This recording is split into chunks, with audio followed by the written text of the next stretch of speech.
to the flag of the United States of America and to the republic for which it stands, one nation, under God, indivisible, with liberty and justice for all.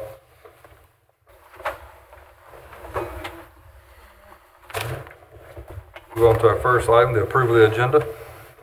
Make a motion, we approve the agenda as is. Second. A motion and a second, any discussion? All in favor say aye. Aye.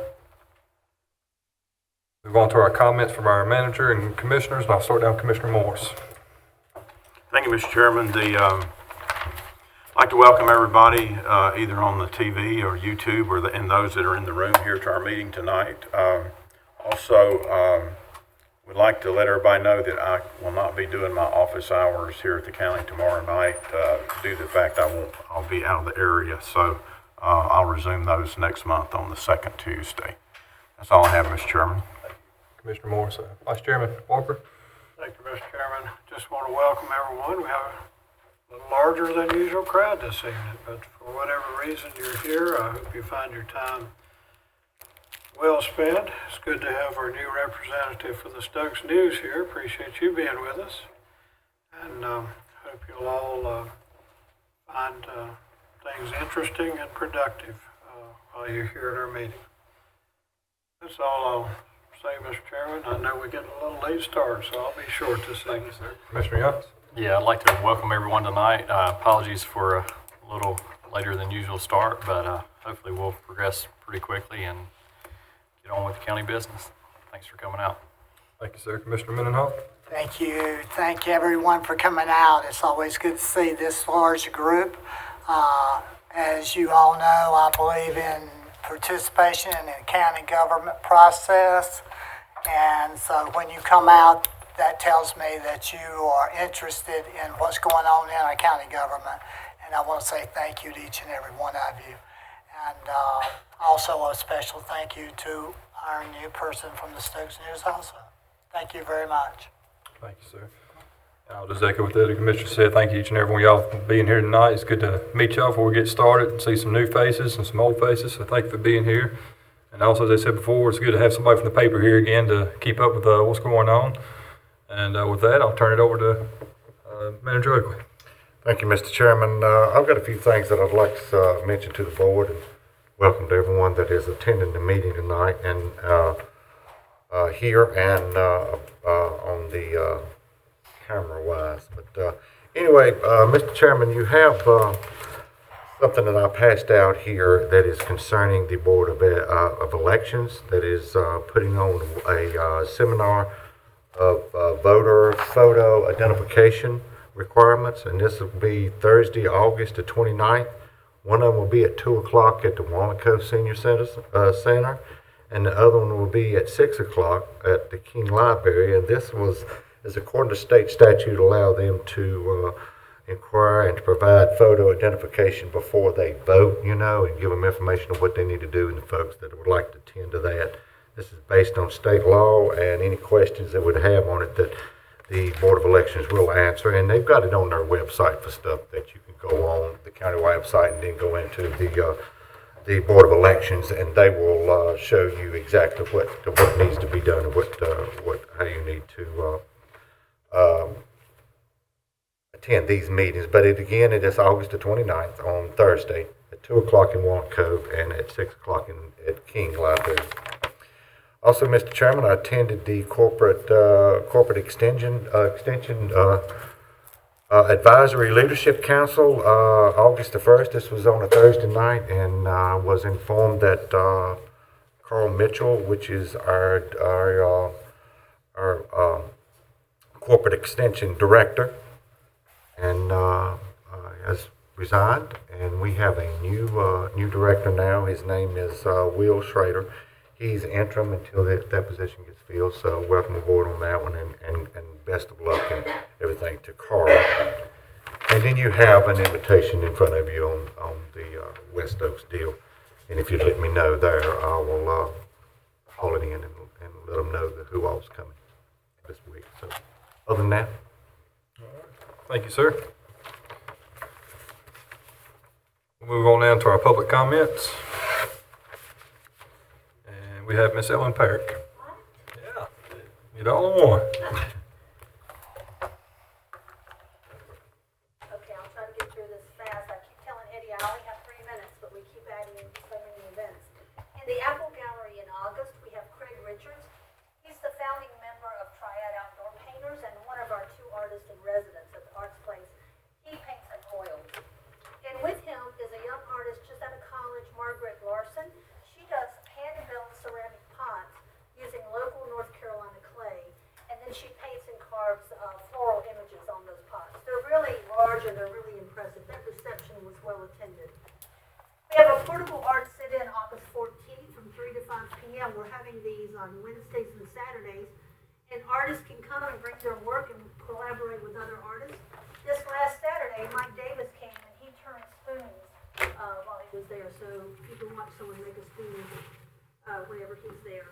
Danbury Songwriters is August 15th at 7 p.m. It's going to feature Jack Benedict and 2 guests of his, and that's going to be a songwriters roundtable at the Arts Place. That is $5 admission. Films of the Triad Movie Night is at King Central Park, 8:15 p.m. And that, I believe, is on the Friday night. Abundant Acreage Available is the movie, and this is about, this was shot in East Bend. It's a collaboration between the team like Triad Film Council. It's about a father and brother and sister. After he dies, they are working with who used to farm the land, and then they own the land. So it's a little bit of a story about that. On August 17th at 7 p.m., we have Taylor Vaden and Memphis Thunder, Remembering Elvis. So you guys know Taylor Vaden puts on a great show. So we're also having a costume contest, so you can dress in the 1950s. Jimmy, you probably have some of that in your work. So you have early advance tickets are 10 for Arts Council members.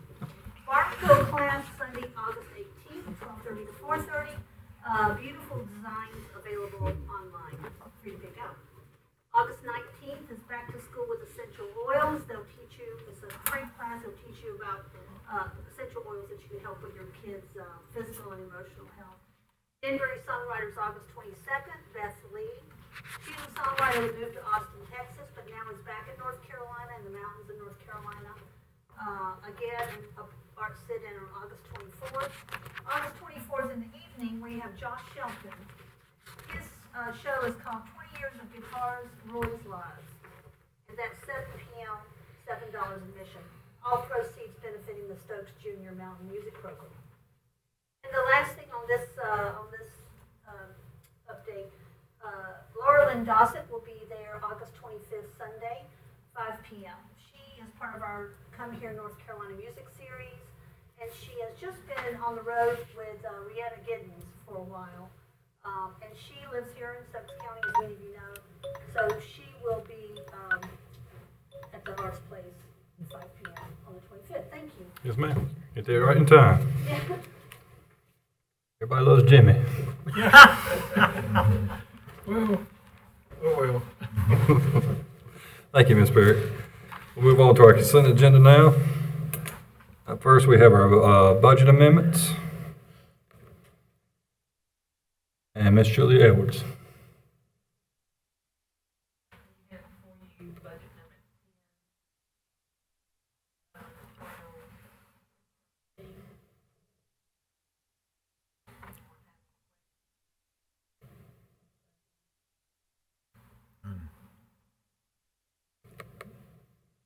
Does anybody have any questions on that?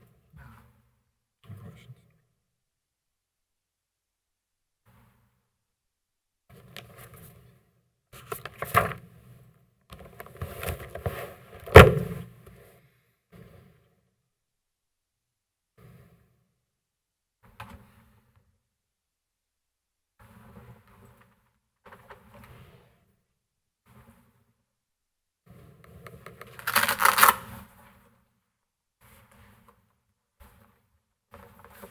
Chairman, Motion no to approve. discussion. I make a motion that we approve the consent agenda. Second. All in favor, say aye. Aye. Okay. Move on to our information agenda. The E911 updates. And Mr. Hall. Dale, you better be on point. Good evening. How y'all this evening? All right. I've come to talk about something that's changing. The 911 technology is changing throughout the state. We've got the 911 board staff here, and I'll introduce them to give a presentation of what's going on. Same with us, basically, the 911 board has got a contract with AT&T for the SNET project. I'll go ahead and introduce Pokey Harris. She's the executive director for the 911 board. North Carolina 911 board, and also Gary Beans, he's the 911 engineer for the 911 board. Very good. Good evening, gentlemen. Sorry I didn't get a chance to shake everyone's hands. I am Pokey Harris. I'm the State 911 Director. Very nice to meet you all. Beautiful here. Absolutely beautiful. It's just like being back home in the southwest part of Virginia. I don't want this recorded because I'm not in my personal vehicle. I am in the state vehicle, but I sure enjoyed it. Take that for what it's worth. But no, it is wonderful to be here. We want to thank Dale for inviting us. Just so you all know, you've got a gem in Dale. His commitment to 911, his leadership in 911. Of course, you know he serves as the state NENA chapter, but he's very involved with the 911 board. He sits on committees, very, very involved. And we appreciate his time and effort for that. So thank you for letting him come to Raleigh when he does. And thank you for letting him travel across the country when he does to represent North Carolina. He's done a fine job with that. So tonight we're here to talk with you about Next Generation 911. And with Next Generation 911, what we're doing in the state of North Carolina, through a managed service contract with AT&T, we are building out a closed private IP network that will connect all of the 911 centers here in North Carolina. We have 127 PSAPs, public safety answering points, or 911 centers that will be connected on this closed network. Not only will it give us the efficiencies that we need with a much better network, because as you know, our networks today are much antiquated, but then we'll be able to look at the technologies that are coming, our new devices, text and video, and everything that our citizens use to contact 911. The networks that we have today just cannot handle that type of traffic. So we are building out an IP network to accomplish that. In so doing, as I noted, we have a managed service contract with AT&T. And what we've been doing is talking to all of the PSAPs across the state to get their commitment to migrate. Now, prior to just last week, and we hope it soon crosses the governor's desk, it was all a voluntary effort of the 911 centers. But we do have through House Bill 217 a requirement that all of the 911 centers in the state will migrate to our network, to our EZNet. We passed the House and the Senate last Monday, I believe, and like I said, we're just now waiting on signature to do that. But even prior to that, we had 119 911 centers that had voluntarily committed to moving to the EZNet. Also, with what we're offering with this closed private network, we're offering the opportunity for 911 centers to take advantage of another contract for hosted equipment, hosted 911 equipment. I'm sure through the years you've heard Dale come and ask you for funding for his CPE or customer premise equipment. And now what we're looking at is hosting this specialized telephony or specialized 911 equipment in a cloud, if you will, for those 911 centers who wish to take part of that. So the beauty of all of this and what we bring to you tonight from the technology side is to let you know that these expenses for this, the contracts for this, the maintenance and upgrade for this, the county will no longer have to worry about that. It'll be a direct bill to the state. You won't have to, and this young lady here who's your finance director, she will not have to deal with all of those cumbersome bills anymore for the eligibility and your reporting to the state. We will assume that for you. And take that on. As well, with that, you don't have to worry about the updates, the service contracts. Aside from that, we're going to stand up a network monitoring and assistance center, an NMAC, or in layman's terms, a NOC, a network operations center. What we will be doing is we will be monitoring that network 24/7, 365. Dale will have one phone number to call if there are issues or concerns. He will not have to deal with a plethora of vendors and providers. But for the most part, anytime that we identify an issue, it'll be corrected on our end or with AT&T, and then we'll be notifying you that something took place and we corrected that. Also, our project, we're doing a geospatial call routing component or a GIS component, that we have another managed service contract through a vendor called Geocom, that we're gathering all of the jurisdictions, 100 jurisdictions, all of their mapping, addressing data, and we're building out a statewide data set. So we'll have a seamless data set, because for Next Generation 911, the most important component of that is the location of the caller. And what you'll be able to do is any call that may be intended for Stokes County, for whatever reason may not be able to take the call. You've had to evacuate your 911 center. You're just inundated with calls because of an event or an activity here. You can route your calls anywhere in the state that you would like to. Your neighboring jurisdictions, contiguous counties, you can send it up to Virginia if you want to, or even other states as they begin to build out. But with that, sending it across the account state, you also have that mapping that allows you to do that just as well, that statewide data set. So we're here tonight to bring you this information. Dale has already voiced his commitment and that he wants to do this, but we just wanted to come here tonight to solidify that with you all, to let you know what we're doing. Our network engineer, Gary Means, is going to speak just a little bit more in detail about the technology behind this. And then Angie Tuberville, who serves as our 911 regional coordinator for here in Stokes County, she'll have just a few comments for you, and then we'll take any questions that you have. Thank you. Good evening, gentlemen. I'm going to try to keep this brief, just to give you an overview of how this all works.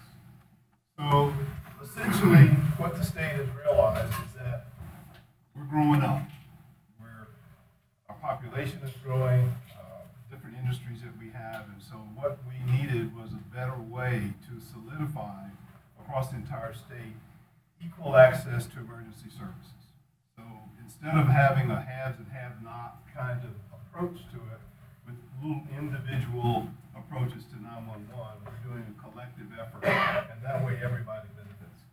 So what we have done is kind of leapfrog. This is kind of where we are right now in this location-centric.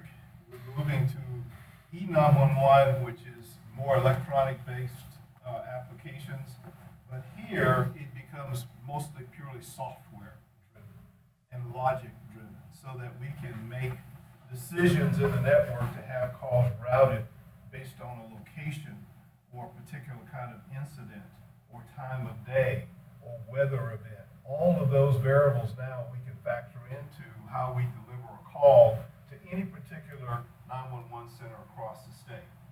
So the benefit is we're trying to get to the analytics, the data to tell us where do we have a need? How often do we have that need? How do we best serve that need? So now, since all calls will be IP, we can capture all of that data.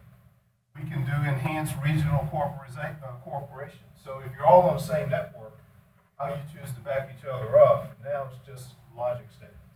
It's deciding what you want to do, how you want to maximize your personnel resources, financial resources, all of that can be done. And we give a lot better information to our citizens, okay? They now will be able to get, no matter where they are, they're going to get the same type service if they're sitting here or they're sitting in Beaufort, they're going to get the same thing, okay? So across the state, it establishes a new kind of perspective on how well 911 works. And again, there are no winners and losers. Everybody gets the same offer.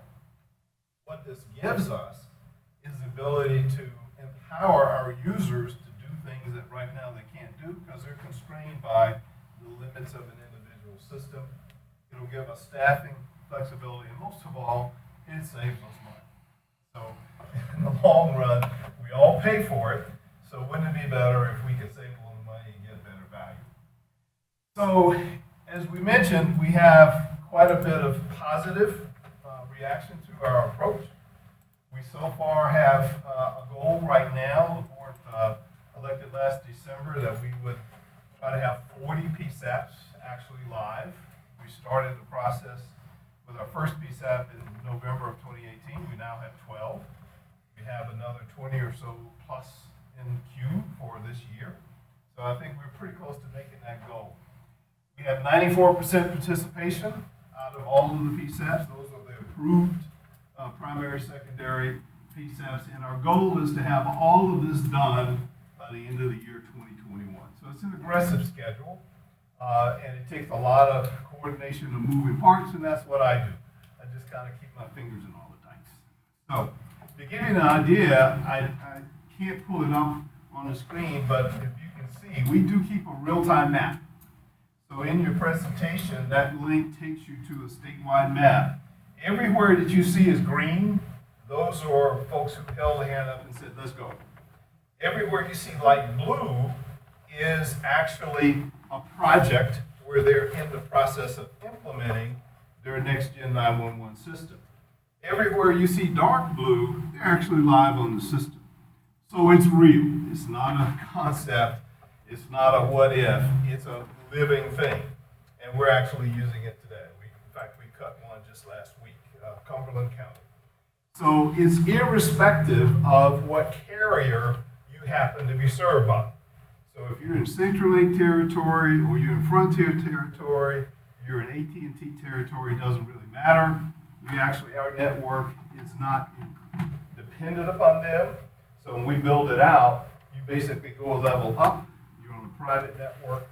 And so whatever issues any of your carriers might be having, you're kind of above the fray. Here's how it works.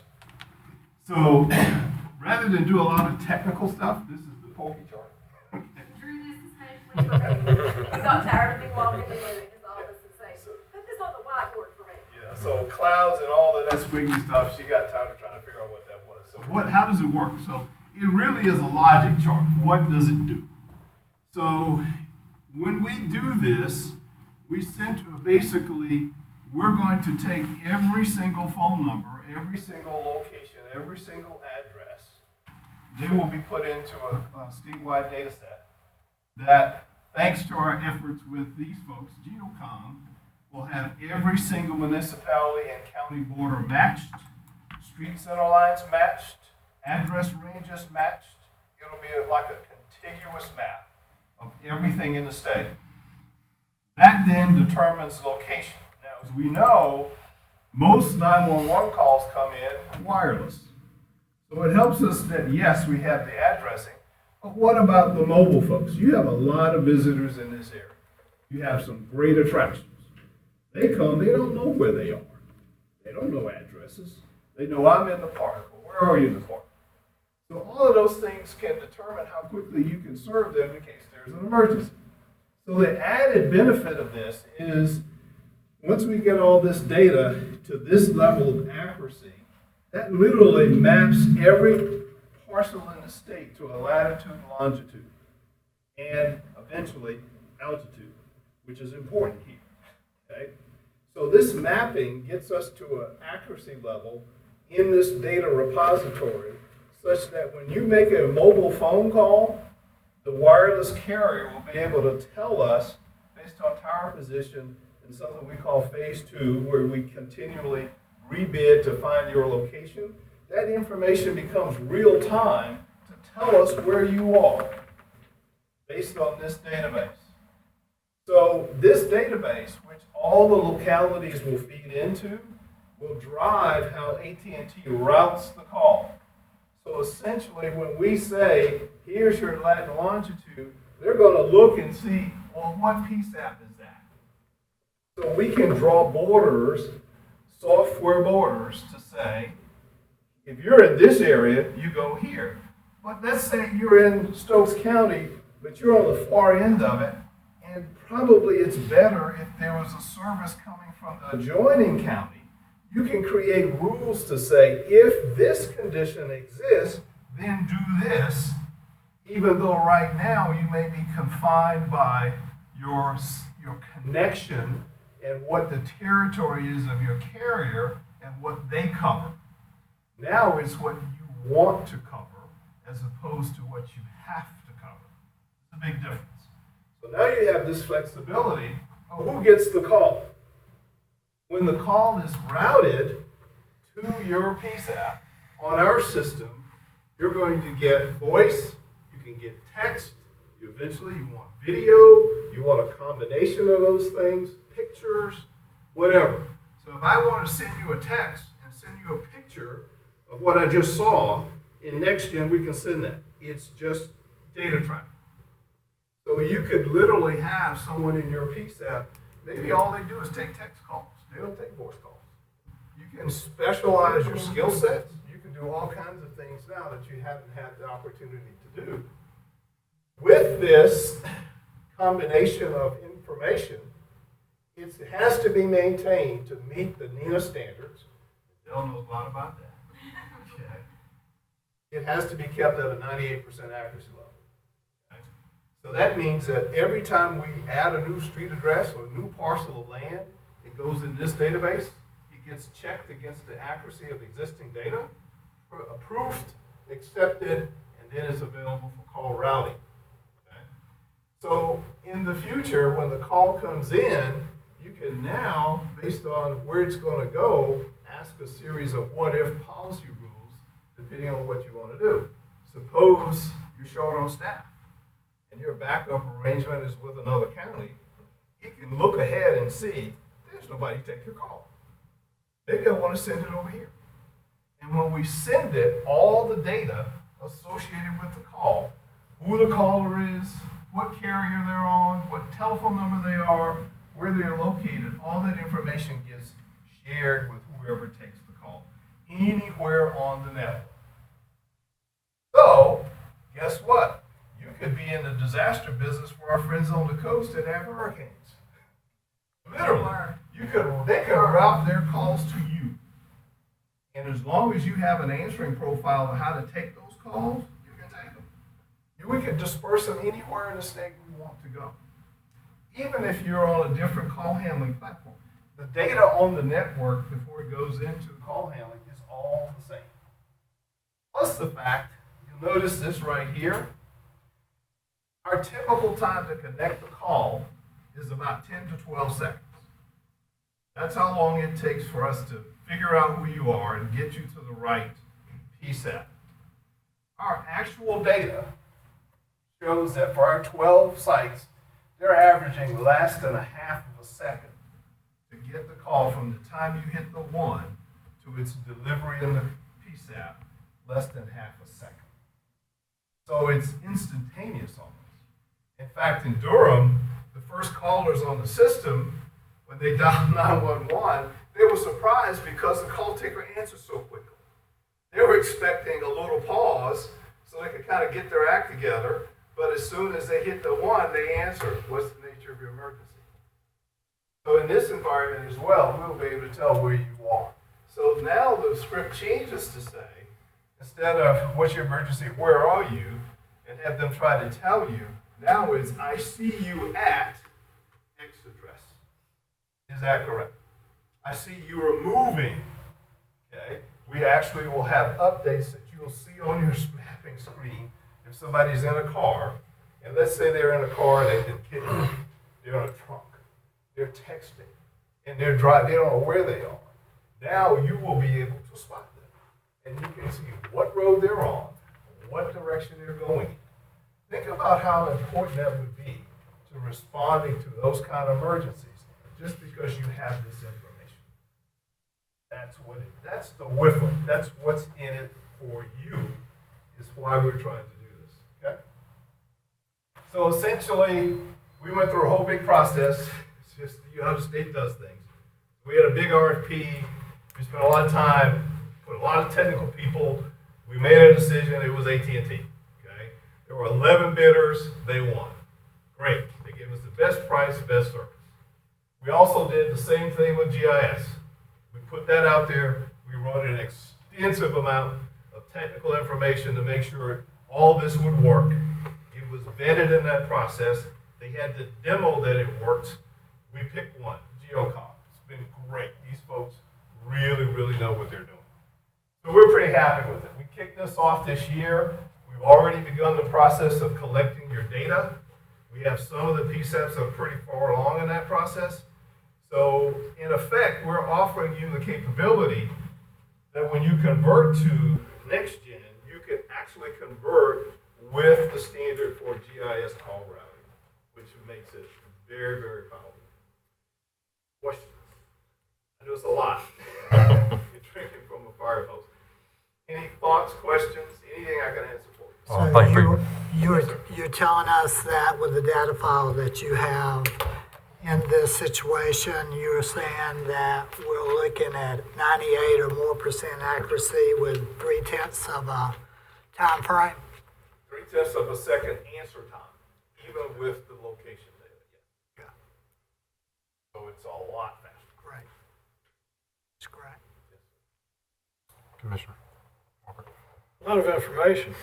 I'm processing, but I'm still kind of pull some of it together. In simple terms Pokey would like. Yes, for me, please, yes, for me. Tell me the difference, if you will. Tell us the difference between where things are now, just ABC, whatever, and where you're describing, like this, what you just mentioned, GIS code. You know, all of what's going to be different and probably better with this new system, as far as the end user. Well, let me ask you, have you ever used Uber? No, but I know about it. I've heard about it. Well, Uber capitalizes on the same basic dynamic as this. So Uber uses your phone's ability, in the case of a mobile phone, uses there's a barometric sensor, there's a GPS transmitter, there's a radio frequency transmitter. All those things are built into your own smartphone. And so those things bounce off towers and satellites and say, hey, you're right here. Okay. So Uber built $1 billion business just on knowing where you are. And all they do is match where you are with somebody who wants to drive you somewhere where they are, and they just match you up. Okay? It's the same principle. So in this case, you have an emergency. We, like Uber, knows where you are. And so when we answer your call, we can tell pretty quickly based on what you want to do, who we need to dispatch and exactly where to send them, because seconds count. So it's a time saver on steroids in terms of much more information, a lot faster, with a lot more accuracy of where you are. So instead of having a 20, 25, 30-second response, now you can have a 5 or 6 second decision, response, go.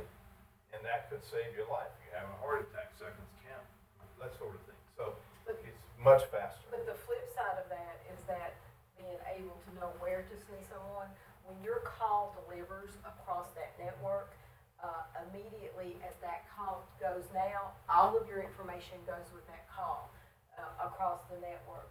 In the world that we live in now, that call has to be placed. It goes across the network, and then it dips into various databases, an MSAG, which I understand you are the former GIS person, so it dips into into your MSAG and your anti-alley, and it compiles that information and then sends it to the 911 center. Now, when that call is made, all of that information goes with that call. And also the antiquated networks that we're dealing with now, they're used to camera trunks and systems that were built out just to handle really 4-digit phone numbers. If you'll think 60 years ago, the systems were built out. Now we're improving and enhancing networks that can carry video and different types of stream data. I've been in telecom a long time, so I've seen a lot of evolutions. Where we are now is kind of when we have PBXs, the old PBXs that had PRIs and circuits like that attached them, and they were really, if you wanted to send a call to another PBX, you had to have a special circuit built.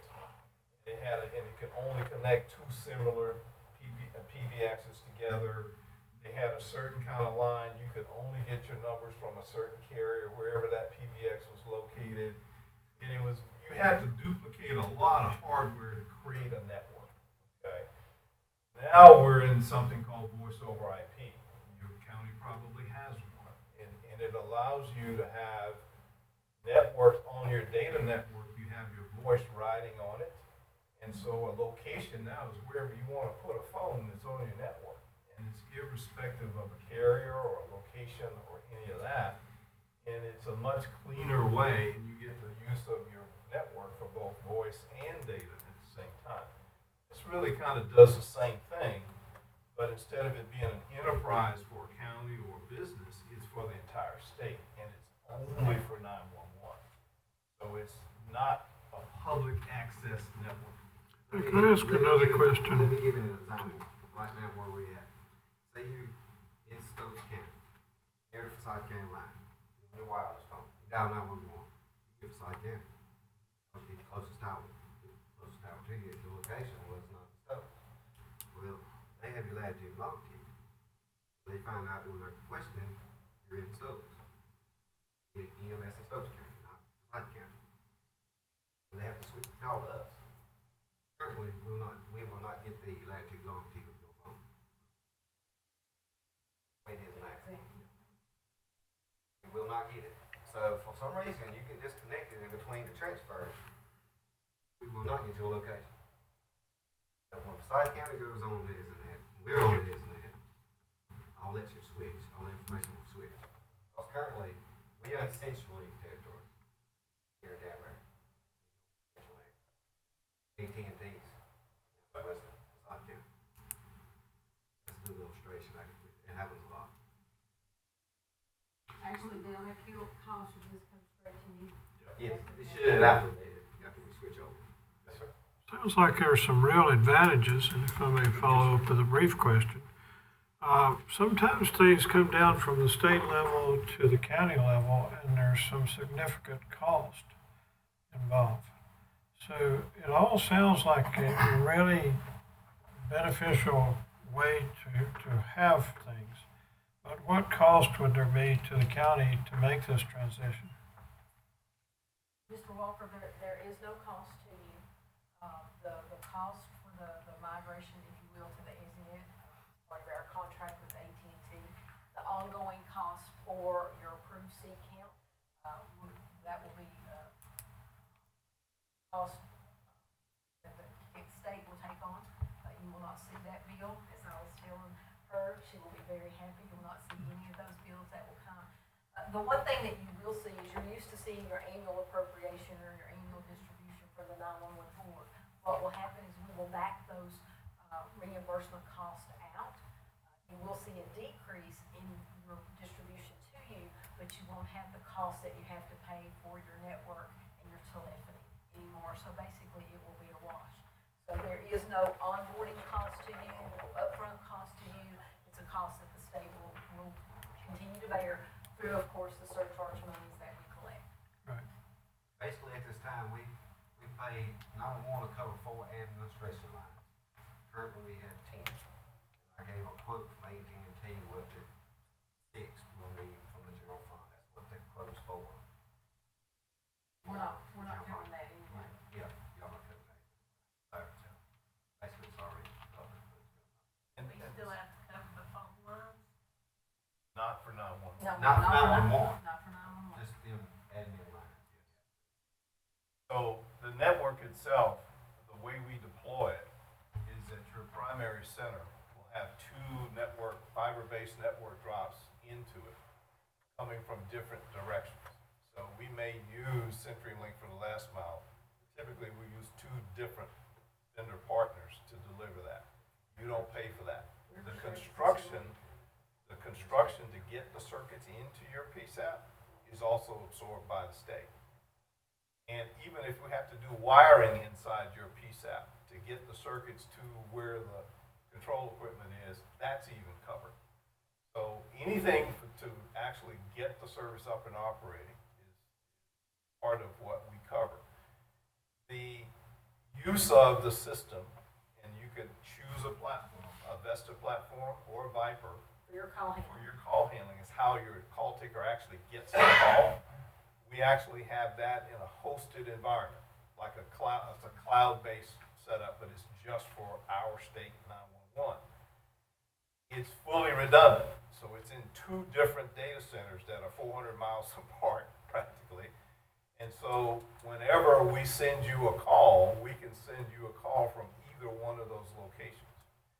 If something happens and you lose a circuit, it's, in our vernacular, it's active all the time. You never miss a call because the other circuit delivers a call for you. Currently used as desktop. Right. Already. So that, in effect, by going onto our hosted platform, you don't have to pay for maintenance. You don't have to do upgrades. You don't have to have the service calls are covered.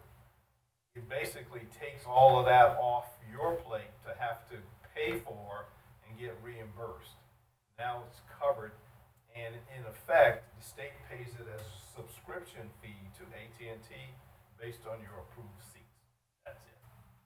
So things like your CAD, which does your dispatch and your call recording, we provide interfaces for those, and those costs would be a reimbursable expense, but all of the other stuff to get the call to you is covered. Still, I'm just trying to understand all this because what report y'all require. Oh, can I please say that we're working on that? I'm not happy with that report. Well, Are we going to be responsible? We still get reimbursed for like the recording? Yes, ma'am. Yes, Those ma'am. type Yes, ma'am. items? Your recording costs, your eligible CAD, furniture, everything eligible, yes, we still report those. And I stand here today and promise you, we are working on that reporting process. That's one of the things that I've been hit with more than anything in the last 18 months. Yes, ma'am, we're working on that. If you have some suggestions, I might drive back over here one day and talk to you. Be a reason for me to come back. Commissioner Walker. thank you. One final question, and I don't want to overly use my time, but anyway, you've listed. That's why we're here. You've listed a lot of positives, and I've been sitting here, you've noticed nodding my head in the affirmative, because I like the sound of a lot of what you're saying. What are the downsides? Are there any by-the-ways or any thing, Dale or Angie or anyone else, anything that we need to consider along with the positives that we might need to look at as well? Angie, do you want to take that? I will, but I cannot think of anything to share with you. And to be quite honest with you, because if you put all of this in perspective, we've come a long way in this whole telephone 911 business. And, we go back to having that wire line at home. We got that telephone on the wall where you got all the numbers. And now we're with this cell phone that does so much stuff that we cannot do without. So what we're doing is going from that old equipment that is still installed at 911 centers and telephone companies, that's what they still offer your 911 centers, is back like that rotary phone on the wall. That now we got the cell phone. So our EasyNet brings us up to where you want your 911 service to be, and you expect it to be. And that's what this whole project does. It puts us currently to be in the technology where we are in time in 2019 instead of being way back in the 1970s. So this updates all of this and allows you to use your phone to call 911 in all ways possible to have that best service. In the end, it's if you've got that if you got someone that's out hanging rock state park and they're lost, this provides a way where we can find them sooner. Instead of you're still out there, your responders are out there searching for someone, they can now find them. If you have service, that's right. But if you have someone that's floating down the river, your visitors that come to Stokes County, they're floating down the river and they don't know where they are except they're having a good time on that intertube. Right? So, and probably drink a little bit too. But anyway, so now when you call 911, someone's going to know if they have service. They're going to be able to get help soon to them. And that's really what all this is about. We have not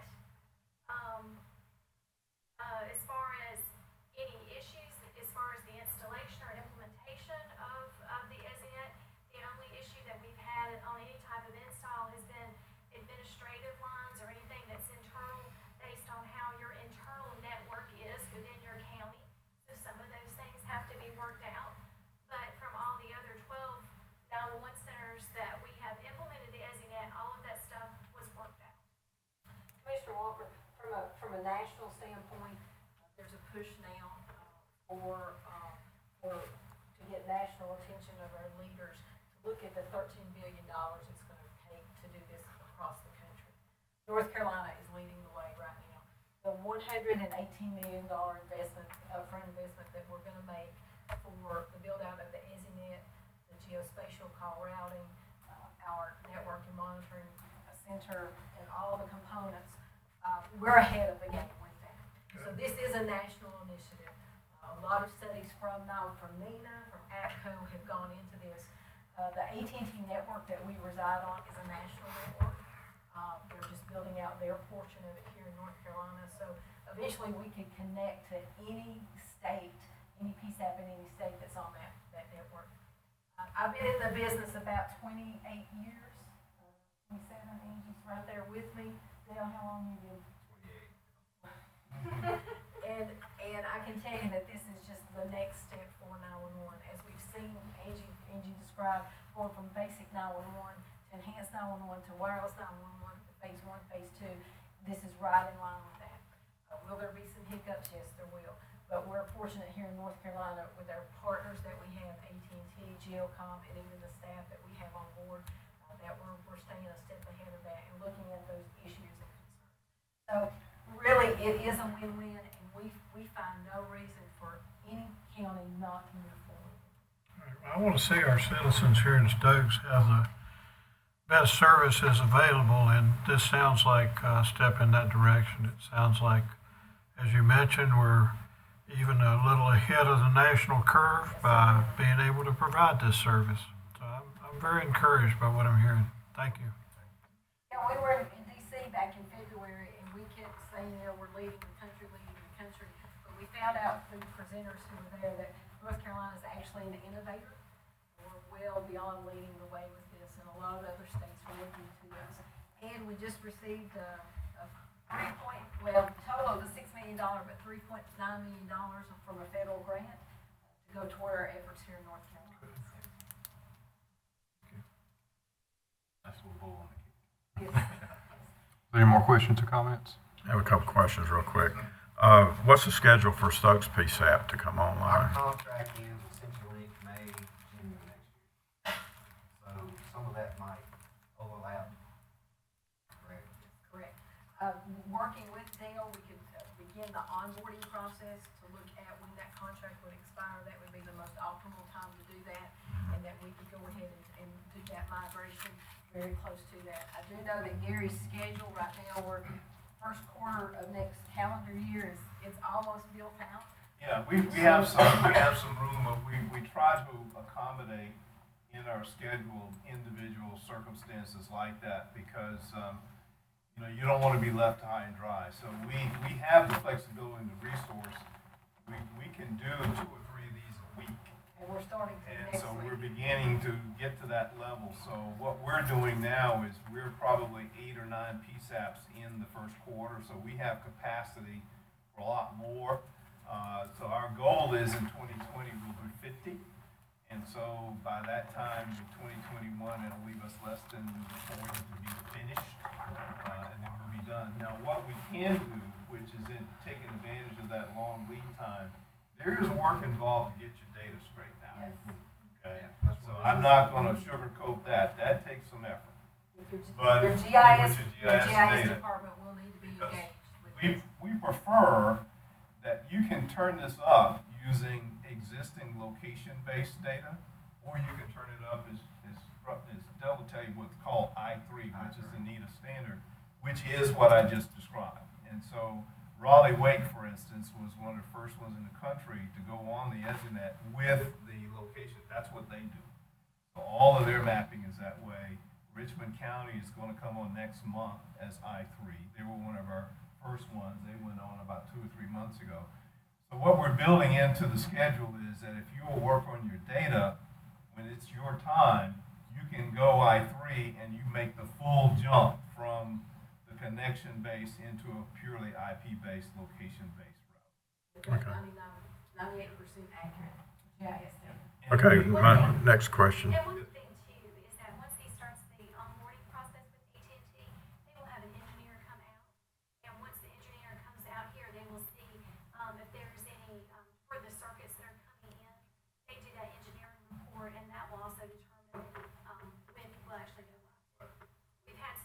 had one piece out that they were near railroad tracks. So trying to dig under a railroad, that became a little problematic. And we've also had some where we had to go under a river. So that's a little problematic too. So, you know, the engineering report, we've had one that there's a mountain nearby. So, you know, so that kind of can determine when you go on as it gets well. Okay, just to clarify, the budget impact to Dale's department is like no increase, no decrease. Is that sort of what you said? Yes. He'll continue to buy consoles and things like that, like we've been doing, right? But then there won't be an increase, big increase or anything. Okay. My last question is, what if we're in Virginia? Do you guys interface with Virginia? Because we're in and out of there a lot. Virginia is working on it. I know in the northern part, they do not have a state project like we do, but in the northern part they are. And some of the state counties down here near you all, help me. Southern Virginia, Patrick County. Yeah, they are beginning to work on that as well.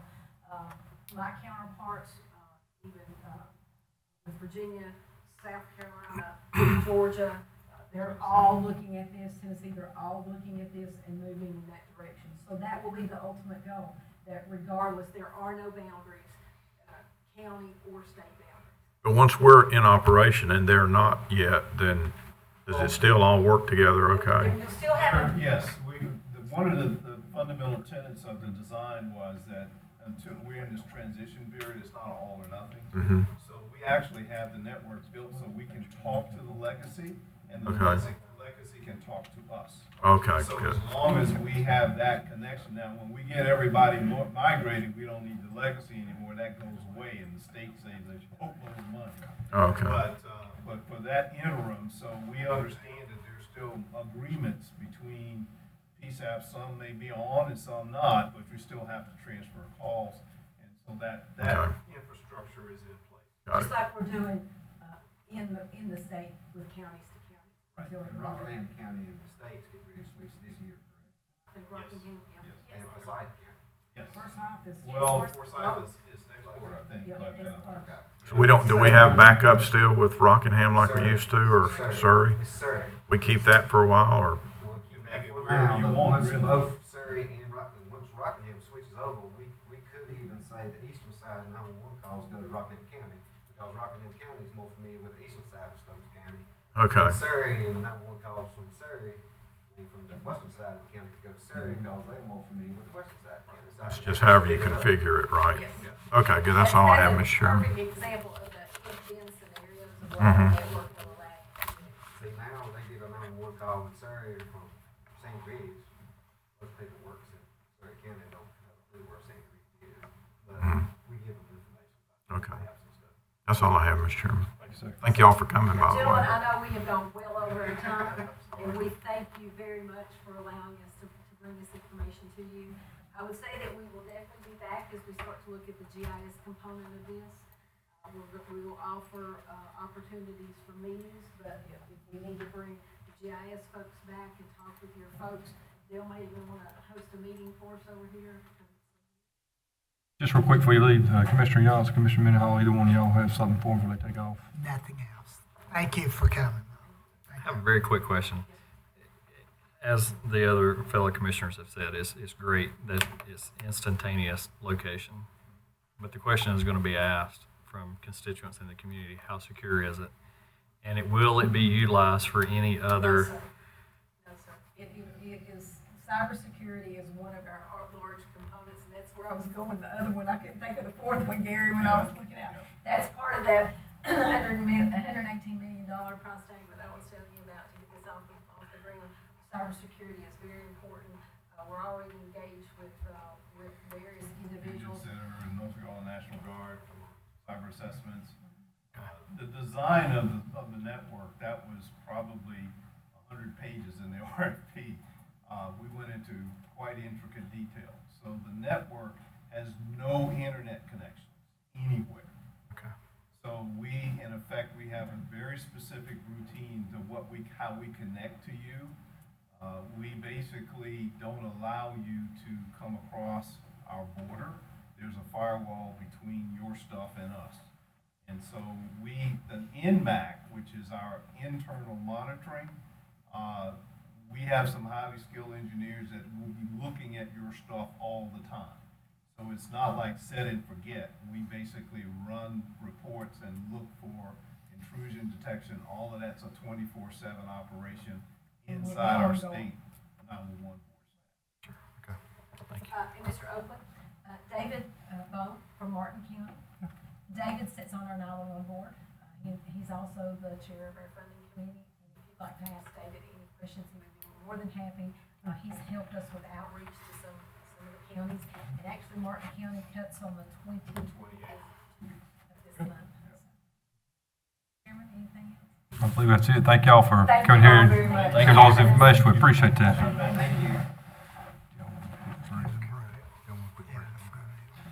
We're going to just take a quick break, 5-10 minutes, and we'll get back at it.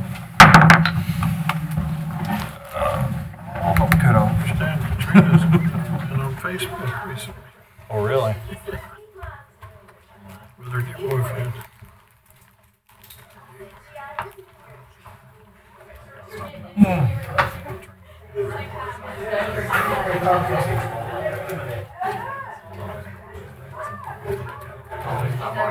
Marty, how's that?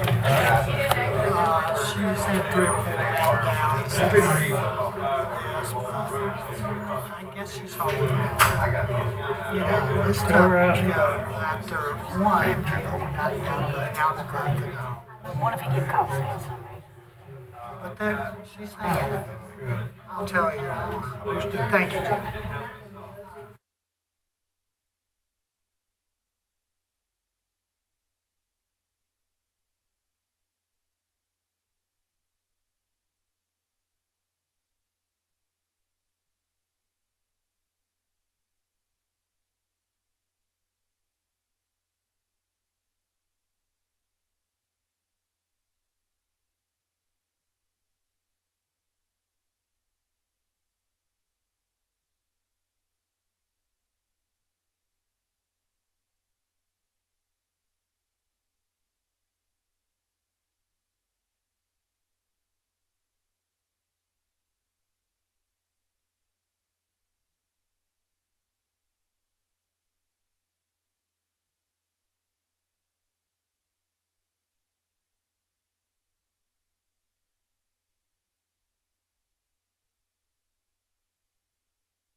Good to go? All right.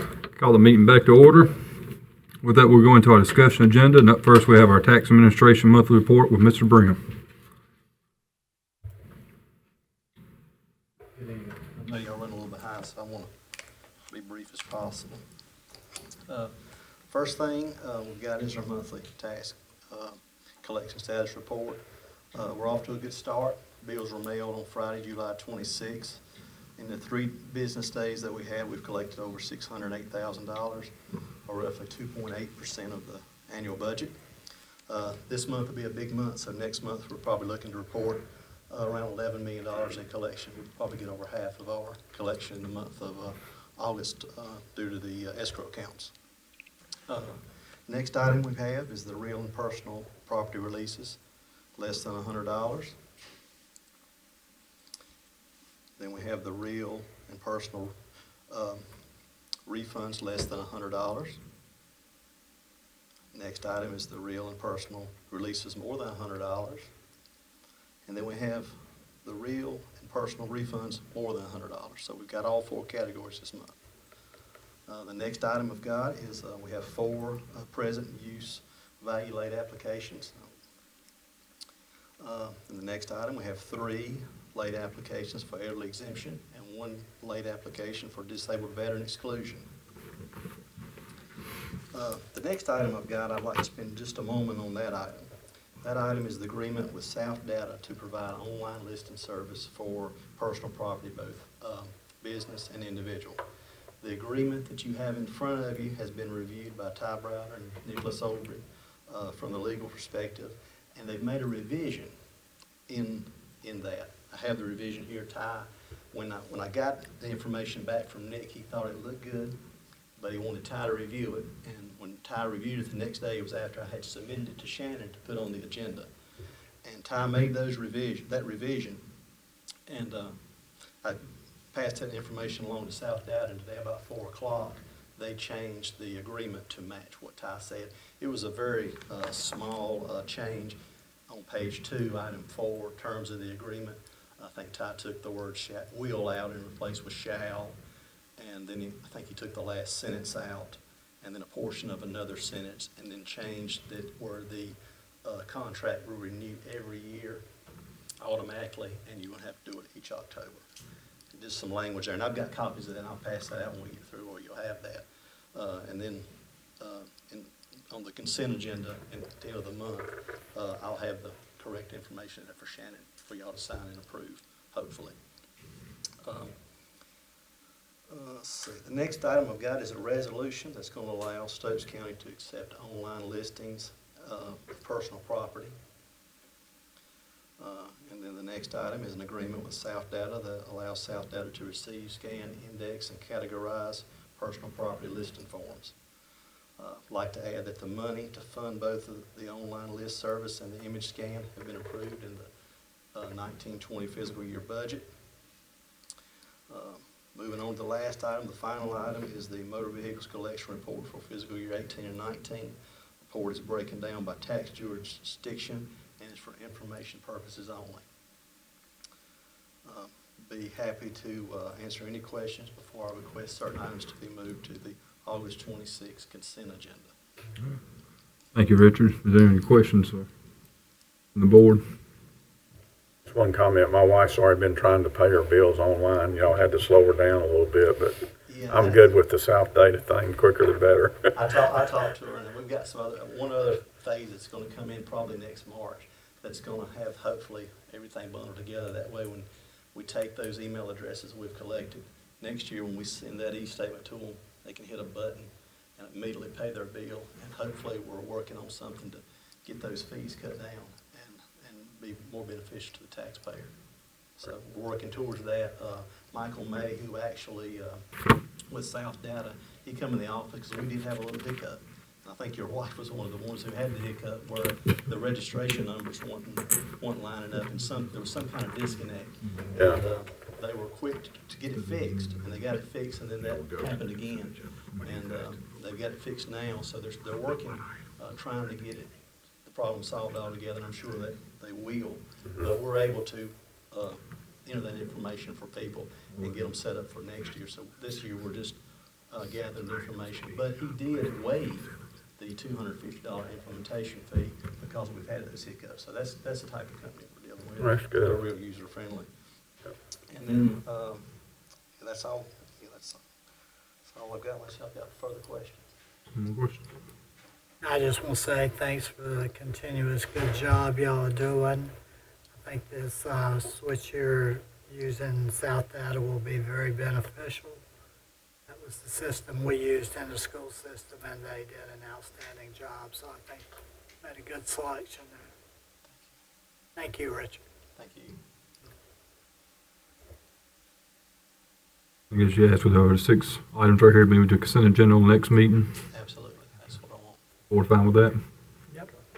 And just one other thing I've got, I would like to personally thank county manager and the board for getting us new county cars. We really like those, and I promise you the tax office will do their part to keep our cars looking good and maintained. Thank y'all. You're welcome. Thank you, Richard. Thank you. Move on now to the Mercer Group.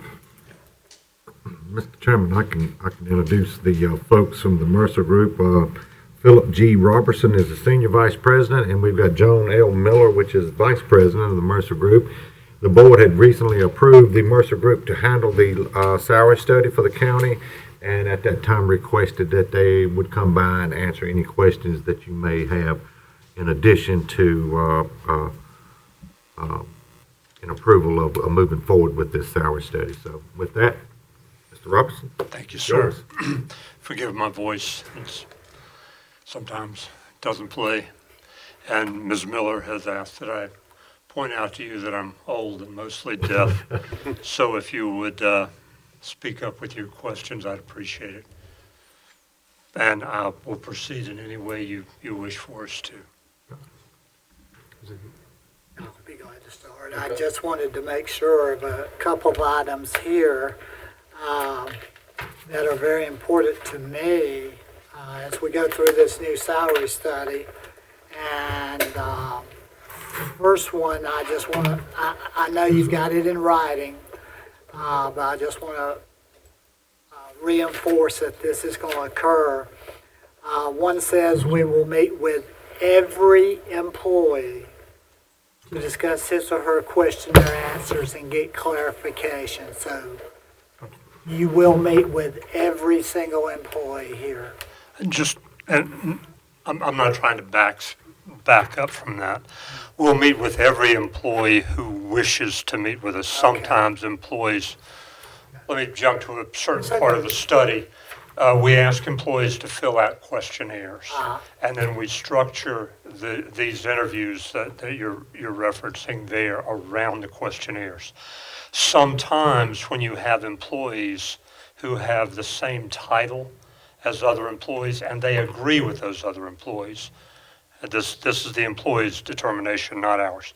If they have the same title as other employees and they agree with those other employees that they are basically doing the same job, a lot of times you'll find this law enforcement on like that, then we would interview them as a group.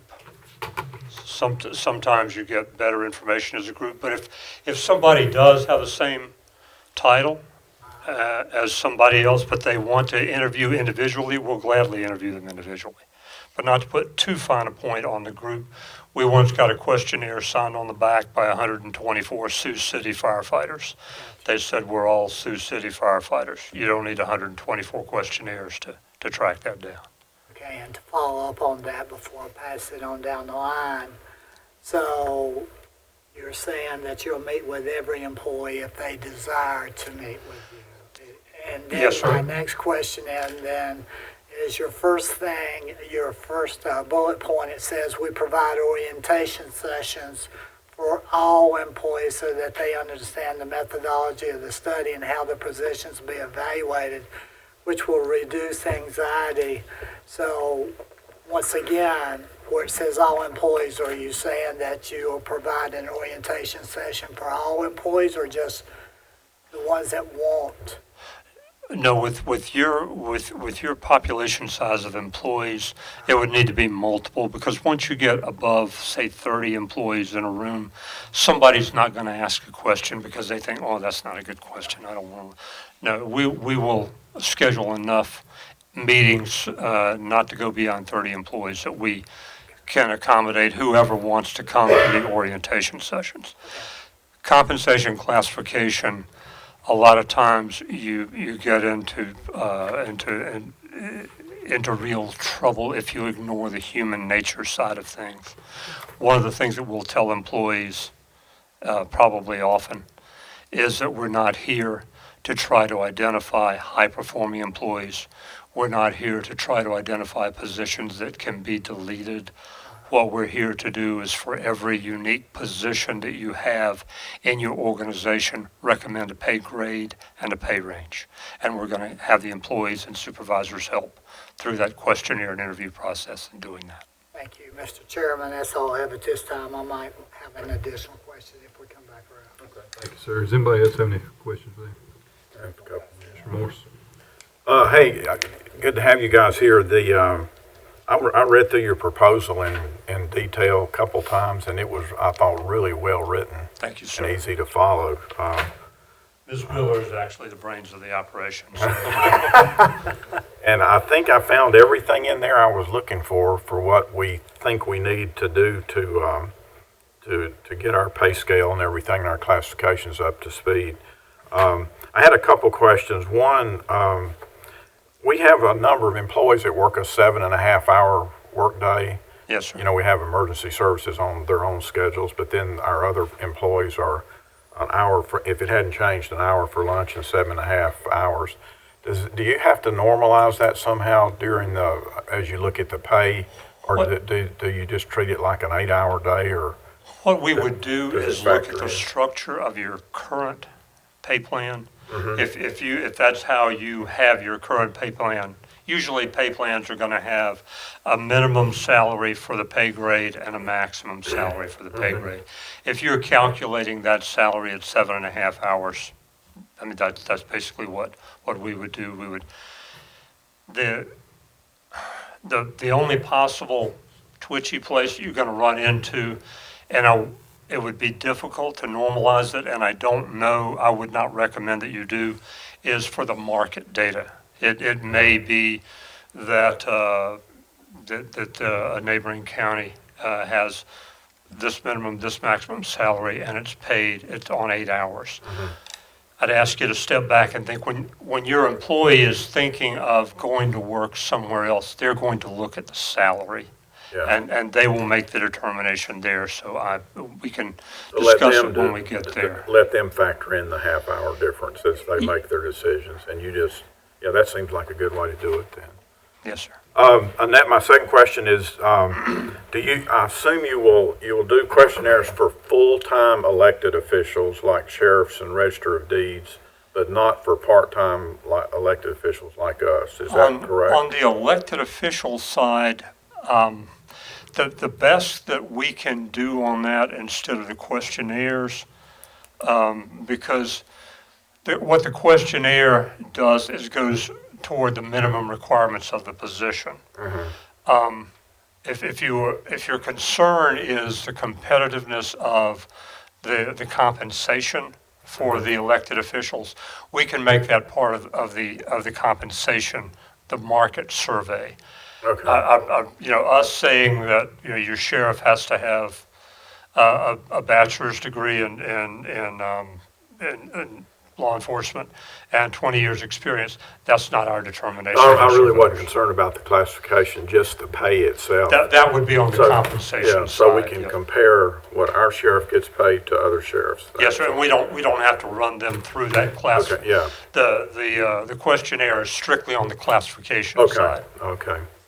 Okay, and the last thing I had, it says in your proposal that you, for a year after that's completed, you do consultation on an hourly rate. Now, does that usually amount to very much? For a year afterward, I'm sorry, that's still in there. For a year afterward, we'll give you free telephone. Oh, okay. You call us, ask us if you've got a new position you need for us to classify, we'll be glad to do it. It's after that year that some of our clients keep us on retainer. Say they've got a new position coming for a budget 2 years out, 2 years from our completion, they've got a new position that they want to slot into the budget. And they want us to classify that position and give them an idea of the budgetary impact of hiring somebody into that position. Okay. That sounds good. The kind of the reason for my question is that once we get this up to date, I'd like to keep it up to date, and your proposal addresses sort of how that can happen and everything, but I'd like to just make sure that we're in a good position to keep everything and not get behind in the future. So that's all I have. Thank you very much for coming. Thank you, Mr. Morris. Mr. Johnson, Mr. Walker. I have no questions right now. I read through the proposal, and as Commissioner Moore said, it's pretty thorough. I don't have any direct questions for you right now. I'm sure I will as we progress. Mr. Walker. Thank you, sir. I also appreciate you folks being here with us this evening, and I like face-to-face. Yes, sir. You mentioned market data. Yes, sir. How comprehensive is your market data, Mr. Robertson? Are you including any private sector data, or is it strictly governmental units? On the private sector, there are two things that would really inform the decision there. First of all, are you losing employees to the private sector? And if so, we'd like to survey those organizations that you're losing employees to. The second piece of private sector data is that they're under no obligation to share it with us, and it's quite difficult to get it. If you identify organizations that you would like for us to survey on the private side, what we would probably ask you to do, first of all, is to send a letter to each organization under your county letterhead saying these people are who they claim they are. They're doing this for us. I don't mean to put too fine a point on it, but usually the organization will say, well, are they going to share our data with you with our name on it?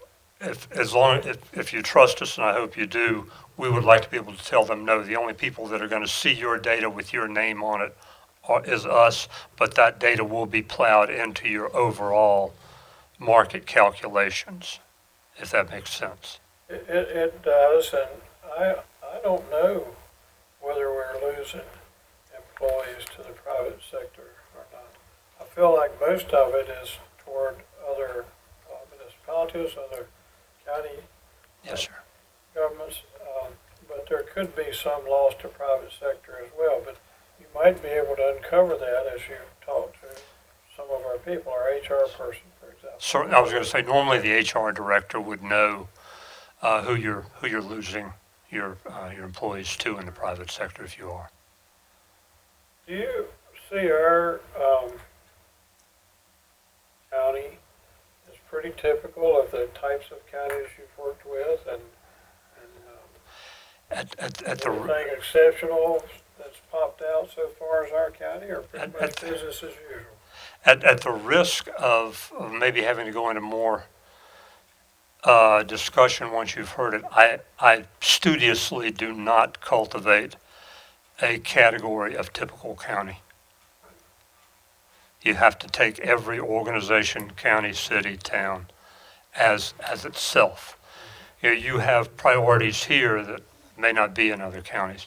The only time that the other counties would come into play is in the market survey, and that is asking about basically the market survey. Although we use benchmark positions, the market survey is identifying the value of skills, abilities, licenses, certifications, education in whatever market that you choose. Our recommendation on starting out with a basic market for you, and you can expand as far as you want beyond that, is to identify organizations that what you would consider are within a reasonable commute. And the definition of reasonable commute would be yours, because reasonable commute varies across the country. In the Northeast, you can drive for 2 hours and you've gone 20 miles. Out in Nevada, you can drive for 2 hours and you've gone 200 miles. So, whatever organizations you see in your reasonable commute, we would want to survey them. And then if you want us to go beyond that reasonable commute to whatever other organizations, we'll gladly survey them. Very good. Also, you and I were talking briefly as I was returning from our recess. I referred to your work as staffing study and then clarified as compensation study. Will we get any guidance as far as staffing, or is this strictly compensation? For me, the absolute most important thing in a staffing study is a strategic plan from the board. Without a strategic plan, we wouldn't know what your priorities are. To give you an example there, we did a study in Daytona Beach about 10 years ago. Daytona Beach had 500 employees. 250 of them were cops. Wow. And that's because of everything that's going on in Daytona Beach. Yeah. So, if you've got, what you consider a good strategic plan, we can give you some overall looks at your staffing based on your strategic plan, but it would be after the interview process and the classification process. Very good. Well, I'm very encouraged that you're here. You mentioned human nature, and I suppose part of human nature is anything new and somewhat unknown can cause someone to be apprehensive. Exactly. What normally are you able to do, and I see some of it in your proposal, but what normally are you able to do to assuage some of that, to diminish that to whatever extent possible, and say, look, we're not here to gore anyone's ox, we're here simply to gather some information? Well, one thing that we do, and we'll point it out during orientation, is that our names, our email address, and our phone number is at the bottom of every sheet on the questionnaire. We tell employees, with your permission, and I would hope we would get it, that they don't need anybody's approval to give us a call if they've got a question about anything. Now, obviously, we're not going to share preliminary recommendations with them before we share them with management or you. But a lot of times, that gives them a better feel for the study. That's really what it seems to be. We did a similar study for Pitt County. It had 950 employees. We got 2 calls out of 950. Once employees know that they can get in touch with us, that here's our number, here's our email address, anytime, how the office number rolls to the house, that they don't feel like, to use a term that's maybe inappropriate, they don't feel like the fix is in.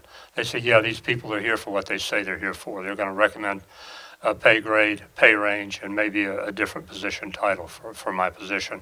And I'm going to help them out as much as I can with the questionnaire and the interview. One final question, if I may, and that is, once we get this data, do you give us assistance on how to implement any changes Absolutely. That result from this data? Yes, sir. Yes, sir. It's not a drive-by and drop the final report on somebody's desk and say, it's been nice, here's our final invoice. No, that doesn't help anybody. We'll definitely help you with the implementation. Very good. Thank you, Mr. Chairman. Thank you, Mr. Robertson. Thank you, sir. Commissioner Mendenhall, did you have anything else? No, my question was answered in Commissioner Walker's question. Thank you. Thank you, sir. Well, thank you for coming tonight. Absolutely. Not quite sure how far of a drive was it from Charlotte, is that correct? Outside of Raleigh. Outside of Raleigh, okay. Well, we appreciate you making that couple-hour Yes, drive sir. right there, and hope you enjoyed our county while you was there. We did. It's beautiful. Good deal. Thank you very much. I do want to say we're looking forward to working with you. Absolutely. I'm sorry, sir. We are looking forward to working with you. So are we, sir. We're looking Thank forward to working with you all. Thank you. Thank you much. Thank you so much. And by the way, the same offer goes for you that goes for any of your employees. Anytime you got a question or concern, call us. Send us an email. Thank you so much. Thank you. All right, we'll move on to our next item, the American Legion, Department of North Carolina. With that, Commissioners, a gentleman, Mr. Terry and Cass, had reached out to me, tell me about a program that they do, honoring he's part of the American Legion Department of North Carolina, and he wished to encourage us to honor the memory of the North Carolinians who served in the 30th Division in 1917 through 1918. The soldiers played a critical role in the end of World War I. And I'm not sure if you guys got to read the attachment to it or not, but they're pretty much requesting each county to donate $1,000 along with 8 ounces of county soil to be placed in the base of each monument mentioned below.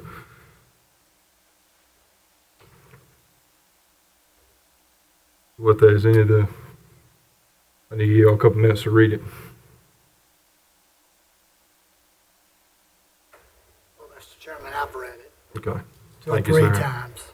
And I'll tell you, I'm a big believer in our veterans and the people that have given their lives for our freedom. And I have participated in the American Legion in King. For 5 years, I coached the American Legion baseball team up there, and got to be very close friends with Coley Hunsucker and some of the people in that legion. And almost everyone in my wife's family or my family have participated in the military. And I strongly support this. Thank you, sir. Any more comments or questions? Mr. Chairman, how many other counties have signed up, do you know? 85 counties, I believe it said it has, or excuse me, it's 85 counties that have lost a soldier. He did not give me a number of counties who was currently doing it. Pretty much the only information I got, all it's the same things you guys get to see right here. I told him I was bringing it forward to the board right here to discuss. Seemed like a reasonable request to me. We're going to look at doing action on it at the next meeting. That's why I was going to propose. I would like action if you get consensus from the rest of the commissioners. I'm not opposed to it at all. Help clarify something, if you will, please. Yes, sir. I'm probably looking at it and just not fitting all the pieces together, but exactly what would the $1,000 be used for?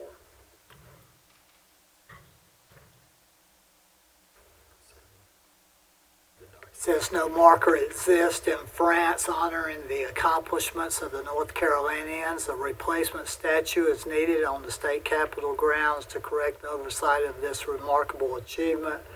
The North Carolina National Guard Museum Foundation has taken on the task of raising the funds to accomplish this and other tasks, including collecting World War I archives and mementos to be installed in the Guard's new museum to be constructed in Raleigh.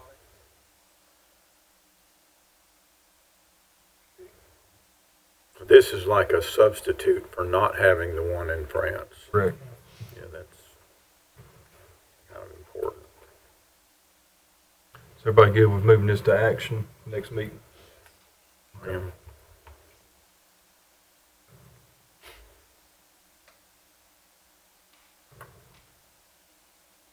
One question would be good if you talk to him, Andy, if you ask him how many other counties signed up. I'd just be curious.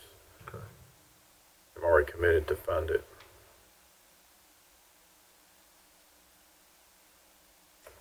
Good question.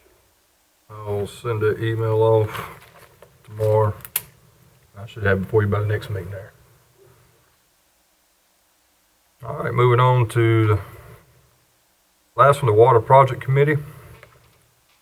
Mr. Chairman, this is a committee that we're trying to get together as far as to oversee and help with making sure that the water project in Meadows is accomplished at the highest quality it can be for the citizens of Stokes County and the Meadows area. So what I'm requesting here is that the board go ahead and vote on who they would love to have or appoint who they would love to have on this committee, the 2 board members. And you also see the individuals that I have named and to also be on this committee to help with this water project, and these are basically department heads and people that are involved with in some way or form of that would be interacting with this project. So, and you may have someone else that you know of that you would like to have on there, and please give us the names. But anyway, the main objective here is to make sure we've got a committee that is that can be very helpful in making sure that this project gets off on the right foot and done in a manner that's fitting to our taxpayers in Stokes County. So with that, I would love to have two of you guys sitting on it, whichever two you'd love to have. And if you're okay with these people here, I will move forward with them. Most of them's already done said that they would be happy to serve. And as soon as you guys come on, we can, hopefully get together and start coming up with a plan of action and what needs to be done with making sure that this water project gets off on the right foot. So, with that, Mr. Chairman. Thank you, Mr. Oakley. I'll open the floor right there for nominations. I have two I'd like to suggest. That is you, Mr. Chairman, and Commissioner Mendenhall. I think Commissioner Morris is going to have a pretty full platter with his hospital work. So I would like to, unless you're interested, Commissioner Yance, I would like to suggest you and Commissioner Mendenhall. I don't mind doing one bit. I prefer to be on it because, again, I've got all the background information, all the briefings, and I'm not looking for extra work, but there's a ton of stuff here, background stuff that I don't think anybody other than Mark has, and I got a lot of stuff he doesn't have from doing 21 briefings on the sewer system and so forth. And really, I feel like I ought to be on it, even though I'm plenty busy. But This Commissioner Morris is nominating himself. I'm going to stick with my original nomination. I'm nominating myself then. Do you have another nomination? Also have some, anybody wants to do it, it'd be you, right? I mean, I do this stuff every day, so yeah. Or anybody else that wants to do it as well. But there's a lot to this, and the, I've got a bunch of hours of work into getting the first system done, so I think I probably ought to be on it. Commissioner Yance? I can support either recommendation. I mean, I concur with what Mr. Walker says. Mr. Morris, Commissioner Morris, I know you're obviously doing the hospital now, and that's going to, hopefully all of us will be contributing to this at some point anyway, so I can support Mr. Walker's recommendation. We're in discussion right now, but we need to move it to action before we vote on anything formally or not. Probably so. Probably need you. If it's of an urgent nature, we could move it to tonight's action. If we really needed to get started on this, for example. Again, I have no opposition to anyone that wants to do it. Our county manager said it's not really an urgent thing, but I'm still fine with moving to action tonight if you guys are okay with that. I have some other thoughts on it too. I think the size of the group would be pretty cumbersome. I agree. If I was doing it, I'd immediately take out Scott Aaron, Brandon Gentry, and Mike Marshall. They are totally busy doing other things, and I don't really see their connection to the kind of groundwork that needs to be done to get this project funded and everything. So I would probably take those guys out. The rest of them, I think, Mark, Glenda, Will, etc., Joyce, and then Shannon and Jake are probably would be enough, I would think, along with two commissioners. I agree with your line of thought, if I may, Mr. Chairman. Yes, sir. I agree with Commissioner Morris. When I first saw the size of the proposed committee, I said, that's going to be, to borrow your word from Commissioner Morris, that's going to be somewhat cumbersome with that many people and that variety of people. on a committee. I'd like to see it streamlined to about 5 people plus 2 commissioners. Would be my preference. That we can do. I just giving And you a those list of people 5 that's, Those 5 be the ones with the most experience or vested interest in a project of this type. For example, do you and Shannon both need to be on? no, we don't, both of us don't, no.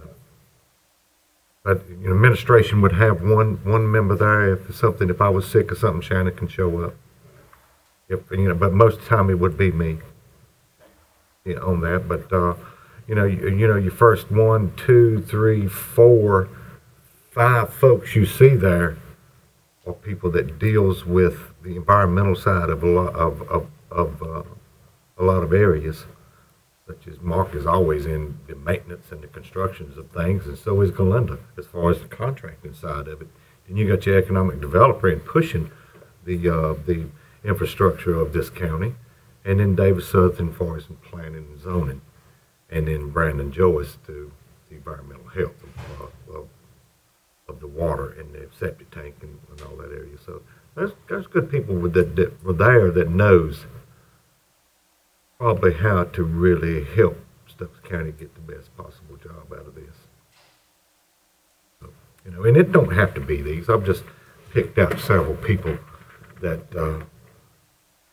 that could possibly give you some insight on what. I think they're all good people. Yeah. And no qualms at all about the quality of people that you've selected. I just think a committee that size would be somewhat cumbersome and a little bit unwieldy. We can trim it down. That was no problem. They're happy to serve, but it's not going to hurt their feelings if they don't.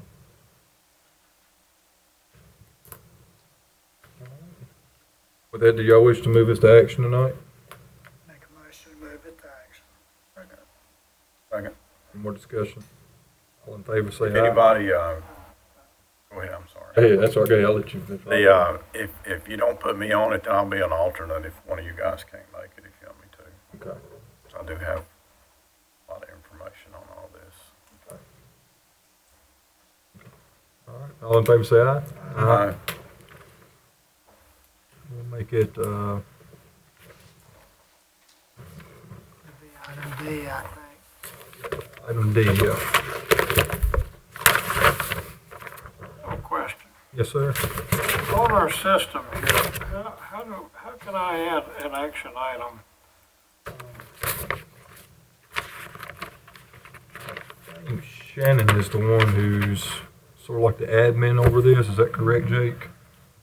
Once you had to be the one to kind of put that in. As far as an item, Yeah, like How to can I add add an item item to. D on my agenda here on the laptop? oh, she would add that on She it. has to add it. Yes. I hadn't found a way. Right. She is the administrator of the system, and she would go in and add it to it. So if she was here, she would add this item on, and you would see it pop up right now. It'd pop up. Yeah.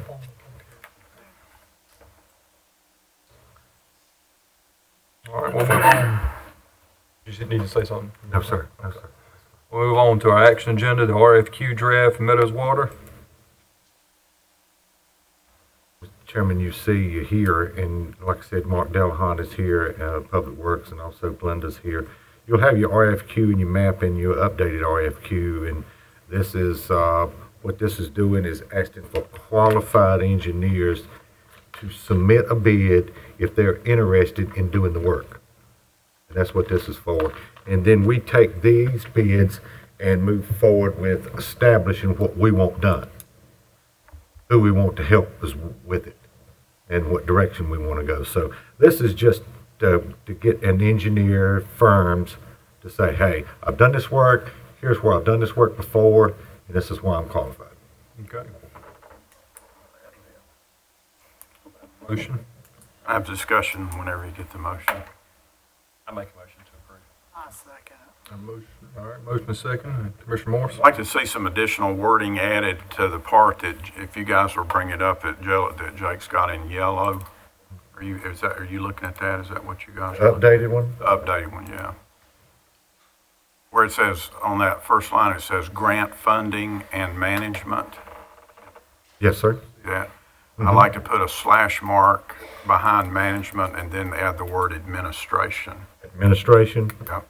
To administer and manage the grant.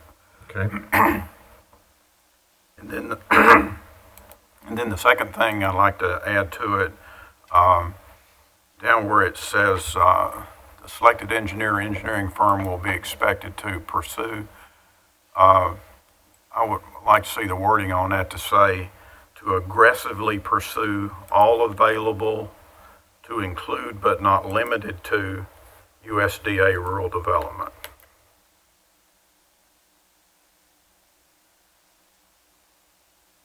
For Stokes County desire to procure these services for fees that will be determined totally eligible and funding of the rural development. No, what I'm talking about is that part in yellow still. Are we still up here in Yeah, the second sentence after administration, Uh-huh. in the next sentence it says the selected engineer or engineering firm, got that? Do aggressively. That's what it's Will be expected to aggressively pursue all available funding options to include but not limited to the USDA rural development. Y'all okay with that? Oh, yeah, I had a note. I'm trying to put this real specific so it's real clear what we want them to do, because I'm going to measure them to see if they do it or not. Would you read that one more time, Commissioner Moore? Sure. In that second sentence, the selected engineer or engineering firm will be expected to aggressively, add the word aggressively in front of pursue, all available funding options to include but not limited to USDA-rural development. With those motions, do y'all agree to? Y'all okay with that then? I had a note similar to Commissioner Forrest's request, saying not limited to the USDA source only, but to pursue all grant sources that might be appropriate. Absolutely. Okay. Check with. Everything is out there that we may qualify and can possibly get. That's what we're after. Absolutely. We had a motion. Well, I'm gonna have to remake that Yeah, motion. that's, I'd like to make a motion now to approve this with the amendments that Commissioner Morris has to be installed into this. Motion still to approve, but with the amendments from Commissioner Morris. Second, with the amended verbiage. Any more discussion? All in favor, say aye. Aye. Opposed? Move on now to our purchase agreement. With the phase 1 and phase 2 testing results for the Fultz Garage. Mr. Chairman, you see your original agreement, then you addendum 1 and 2, and then we had the phase 1 and phase 2 environmental testing done, and all that come through, and it looked good, and they approved no further testing, and we could move forward with this purchase if the county elects to do so. Then we also got a budget amendment here for Julia at the cost. At Budget Amendment 13, with the cost of what was originally talked about and what the board have accepted to go with. And then we've got an addendum here adjusting the time frame that Mr. Browder would need to do the closing. Inside this closing here, you would see that there's a set amount of money set aside that everything will be cleaned up and moved out according to our liking and overseen by our Mr. Delahunt's department in making sure that what has been moved out is moved out in a manner that it did not cause any problems. So that set of money is set aside to make sure that that's taken care of, and once that is done, then an additional check will be wrote to Mr. Falk in closing out this deal. As of right now, this has been going since January. It's been 8 months, been drawn out. I know you guys have been wondering what's going on with it. but we finally at a point that we're ready to move forward with purchasing this, and I think it'd be a good purchase. All expenses that Mr. Falk owes will be taken care of during the closing of this deal.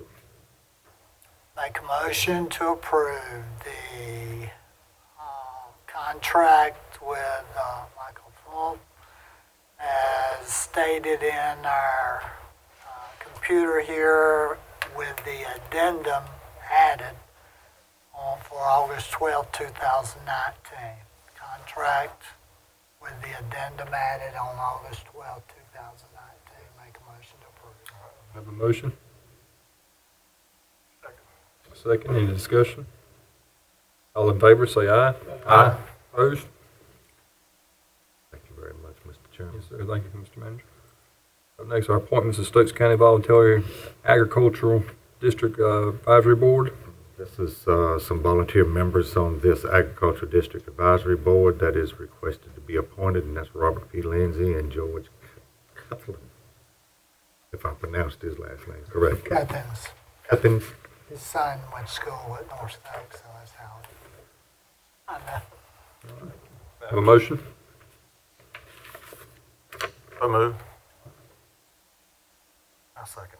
Second. Any discussion? Do we hold on this, do we open nominations Got to open nominations. and then move to close the Move to nominations? close. And then Yeah, we got to poll? open nominations first. Make a motion to open nominations. Nominations are open. Um, I'll go ahead and make a motion to close nominations.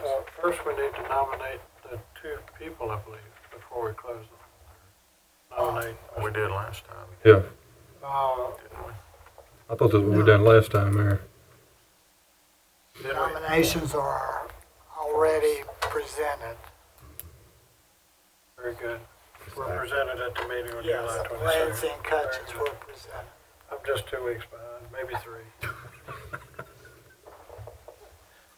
I'm with you now. They were presented. So I make a motion that nominations be closed. Okay. Second. Any discussion? All in favor, say aye. Now you need to poll it. All right. Poll the board on this. Lindsay Curtis Cuthins, how do you pronounce it? Lindsay and Cousins. Lindsay and Cuthins. Lindsay Cuthins. Lindsay and Cuthins. All right. Move on to the last item now, which will be the Water Project Committee.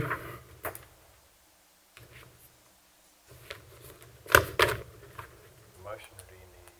We need a motion to open it, or can I just poll the board? It's a motion to approve, isn't it, for what you That's already? approved right now. What was been approved, what's been, Yeah, discussed. All right, but who's the two commissioners going on the board?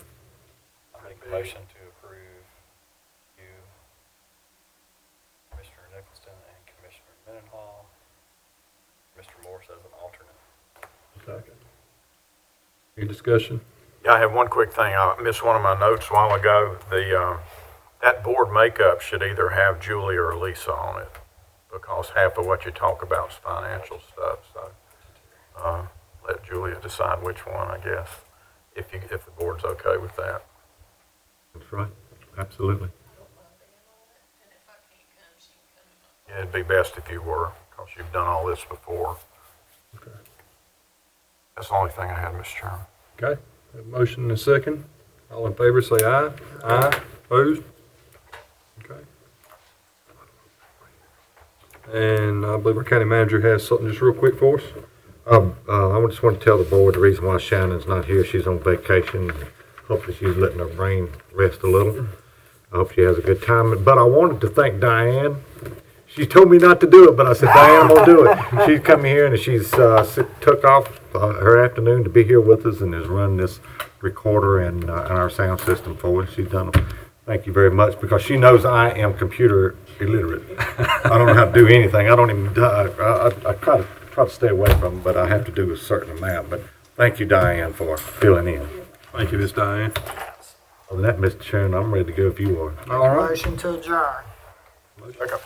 Motion is second. Any discussion? All in favor, say aye. Aye. Meeting adjourned. What you did, Mason? It's in the office, brother. Me And too. I'm sure some of this stuff is. With Doc Holliday and Tombstone. She just told me to get. Okay. Get that hospital, hey, get those hospital bylaws ordered. Yeah, we need to do,